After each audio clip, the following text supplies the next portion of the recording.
Before I get started with this story, let me give a shout out to Professor Black Truth because it was through him how I found out about it. And it's not even something he posted on his Twitter account. It's something he did in his most recent address that was posted on Sunday, November 21st, 2021. And I didn't even know that this was a story, but I said I gotta talk about this one because they literally let this one slip way under the radar. So in case you don't know who this guy is, this man's name is Evan Neumann, and he was one of the people that was involved with the invasion at the Capitol back in January. And he was a suspect that was going to be facing some time in prison.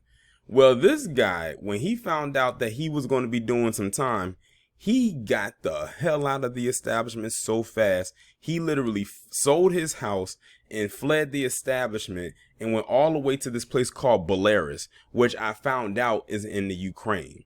Now, what's interesting about this is not simply the fact that he did all of this to leave to evade having to face the consequences for his crimes. It's the fact that he should not have even been allowed to leave the establishment. Because based on what I heard the professor say, this guy owed child support. Now, when it comes to child support, a person who pays child support, they're not allowed to leave the nation. They can travel domestically, but they cannot travel overseas or to a place that would require a stamp on a passport, which we all know would not happen because last I checked, Ukraine is definitely not in the United States of America. It is definitely over in Europe. It's a European nation, which is where he's over at right now.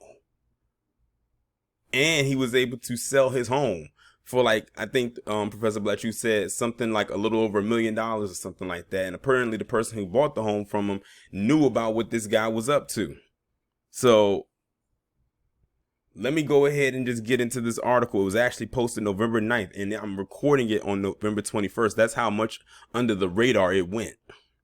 A man wanted by the FBI on charges that he assaulted police officers on the January 6th attack on the U.S. Capitol has fled to Belarus and is trying to claim political asylum there, local media reported.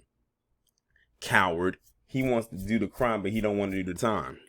The man, Evan Neumann, who according to a filing March 23rd in U.S. District Court in Washington, D.C., is wanted on 6 criminal charges, told a state-run TV news channel in Belarus on Monday that he is escaping persecution.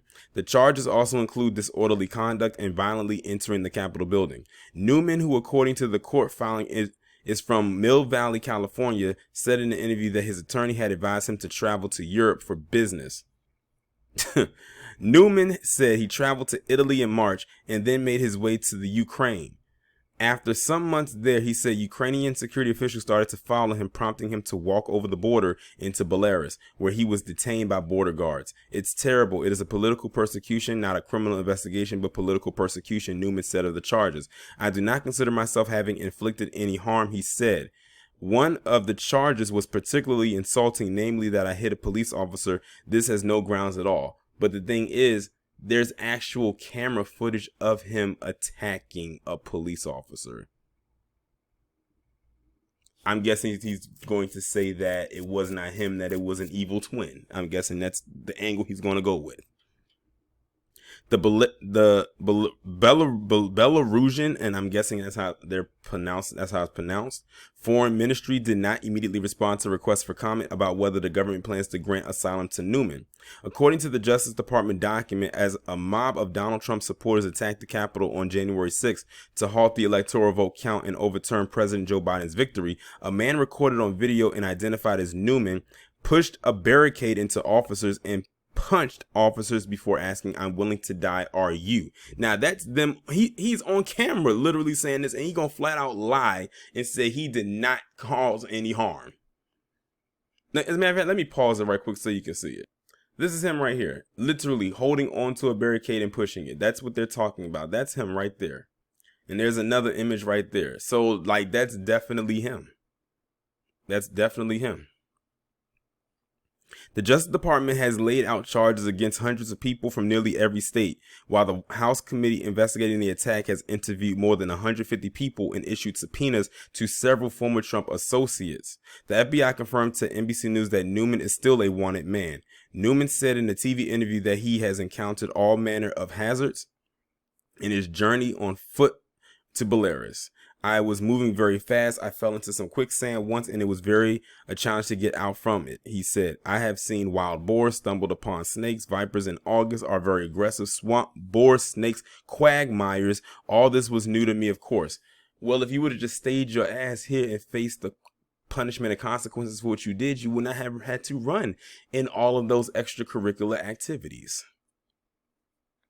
The court filing says Neumann's LinkedIn profile said he participated in the Ukrainian Orange Revolution in 2004 and 2005 when mass protests followed claims that a presidential election was beset with fraud and malpractice. Neumann did not respond to a request for comment on LinkedIn. So he's done this before, just in another nation. That's probably why he knew to go over there.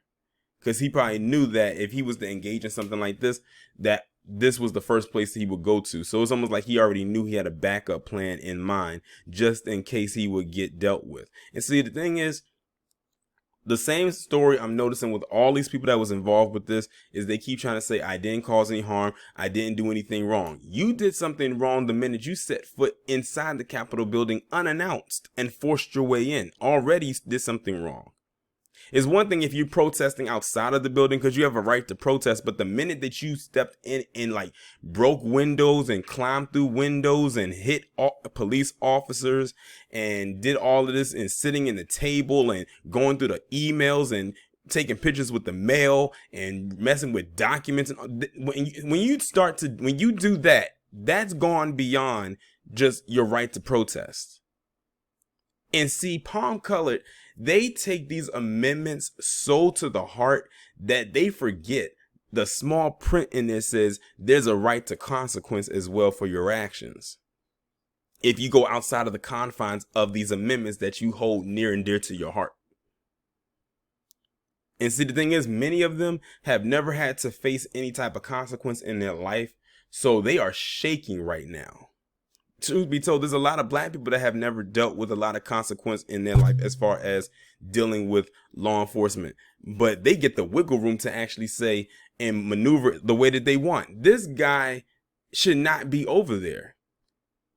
If that thing is true about the child support, he should not be over there because if you pay child support, if you are a current child support payer, then you cannot travel outside of the nation. So how he was able to do that is beyond me. Let me continue. Tim O'Connor, a spokesperson for the U.S. Embassy of Belarus, which is based in Vilnius, Lithuania, said in a statement, we have seen Belarusian state media reporting about Mr. Neumann. Due to U.S. privacy laws, we are limited in what we can say about individual U.S. citizens. He added the United States condemns the Lukashenko regime for its brutal measures against members of civil society, the media, athletes, students, legal professionals, and other citizens. Belarus authoritarian President Alexander Lukashenko, an ally of Russian President Vladimir Putin, has accused the U.S. of orchestrating attempts to depose him and his government. The U.S. and many European states, which have repeatedly criticized Belarus and Lukashenko, imposed economic sanctions over Lukashenko's handling of disputed presidential election last year. Often referred to as Europe's last dictator, Lukashenko has been in power for 27 years. A popular post-election protest movement called for democracy and accountability in Belarus was met with brutal crackdown, widespread detentions, and allegations of summary beatings. So they're probably going to try to use the leverage of any type of issue the U.S. and that government over there has to try to see if he can use that as a way to stay over there through that. But the fact of the matter is that this guy did what he did back in January. He sold his house. Apparently he owes child support. He managed to get over to that nation. How? I don't know. And trying to claim asylum because of what he did. He doesn't want to face consequences, but these are supposed to be the so-called superior people. We got black people, black men in particular, in jail for some weed, and this guy can't even do a few months for invading a well-known around the world building, a huge federal landmark, might I add. And like I said, it's the entitlement of thinking you can do whatever it is that you want and you should face no consequences for your actions. But see, the thing is, they've seen so many of their own get away with so much that they say, you know what? I can do it too. I'm white. Why not? Just like with the whole Ashley Babbitt thing, they try to make that black cop feel so bad and so wrong for what he did. No, he did his job. He popped her and got her up out of there, and not because he not because he didn't want to, but because he had to. He had to defend himself. And he had to defend, and he had to defend the building in which he was hired to defend. That's what he was paid to do. I'm sure he didn't wake up that morning expecting to have that happen. And people don't think about the mental capacity of how that made him feel, of having to shoot that woman and kill her. Who's to say that that's probably the first time he ever had to use his gun, and he had to use it in that capacity, but no one cares about his mental state. Now, yeah, I'm talking about the black security guard that shot and killed Ashley Babbitt. They tried to make this guy feel bad. I wouldn't be surprised if that man got so many death threats. I'm sure some of them had a lot of N-words in them too, because, you know, that's one of their favorite words to call us. But as for this guy right here, coward. Evan Neumann is a coward. He gonna do all of that what he did on January 6th, and then when it gets hot in the kitchen, he decides to flee. He basically did the same thing that what's his name did, the one out in Hollywood. Y'all know who I'm talking about. That guy. I'm referring to him as that guy because I can't think of his name. But we know what he did. Messed with them underage girls, and he fled the nation and went overseas. But they still allow him to get work. But y'all let me know what y'all think about this down in the comments, and I'll talk to you in the next one.